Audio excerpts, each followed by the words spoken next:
India was suffering the worst water crisis in its history. There is a water emergency of unprecedented proportions. Worst drought in decades. Every well is drying up, every reservoir. This is only going to get worse.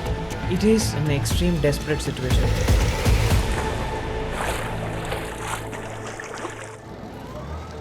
The clock is fast ticking on one of the most urgent and serious of India's crises. The mega water crisis. Every year, lack of access to clean and safe drinking water affects about 600 million people across the country. 21 cities likely to run out of water by next year. The situation of Chennai is extreme right now. Chennai's 4 main water reservoirs have dried up.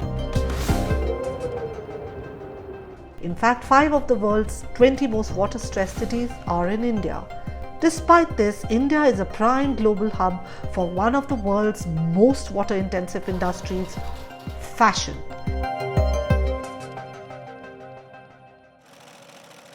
The fashion and textile industries don't just use up massive quantities of groundwater, they also pollute surface and groundwater sources by discharging highly toxic substances as waste. For much of its history, fashion has been marked by exclusiveness.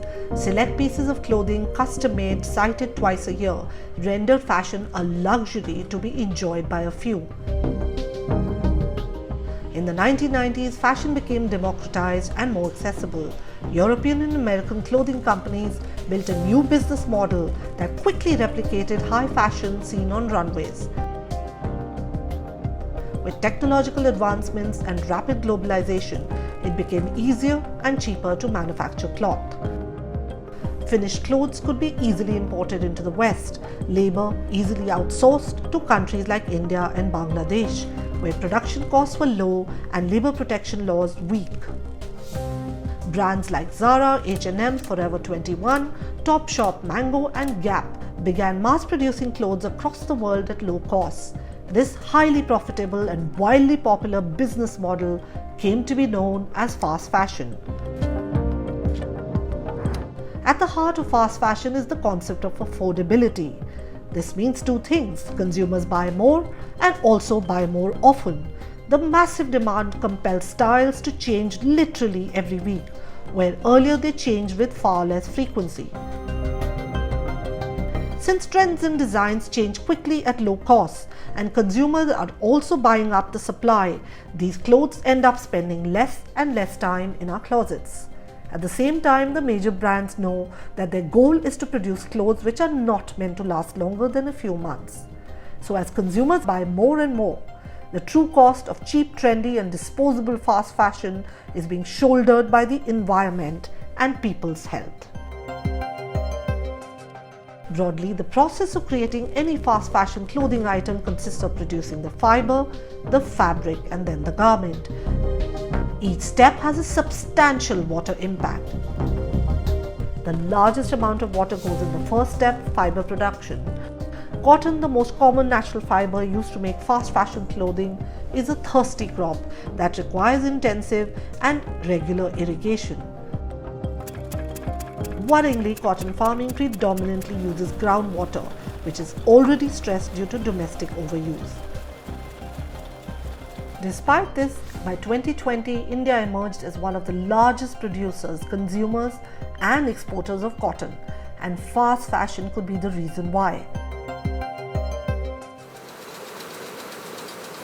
Of course, fast fashion does not bank on natural fibers alone. To keep costs low, this industry also uses synthetics like acrylic, nylon and polyester. And even though these fibers consume less water, they pollute more. Synthetics contain and shed very small plastic particles called microplastics. Every time a polyester shirt or a pair of nylon pants is washed, an estimated 700,000 microplastic fragments make their way into the discharge. In fact, 35% of microplastics released into the world's oceans come from synthetic textiles. Fashion industry is now the second highest polluter of fresh water. Every single piece of polyester that's ever been made is still in existence today, which is how we end up with mountains of clothing like this in landfills. Apart from producing fiber, a fast fashion garment also consumes large quantities of water. Spinning, sewing and weaving are water intensive, as is dyeing, being responsible for about 15 to 20% of the total water waste. Fast fashion isn't just about selling clothes, it's about selling the ideas of excess.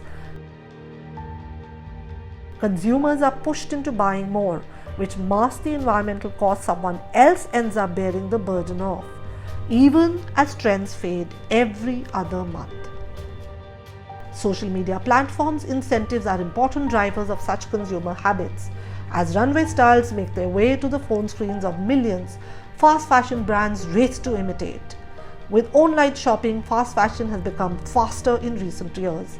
Some brands market themselves as ultra fast fashion, adding new styles almost every other day.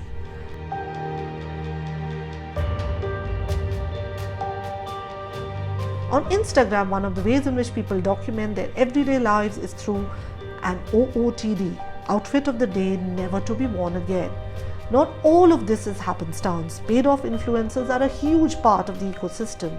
It's a vicious circle which fast fashion feeds off, creating the need, offering the supply.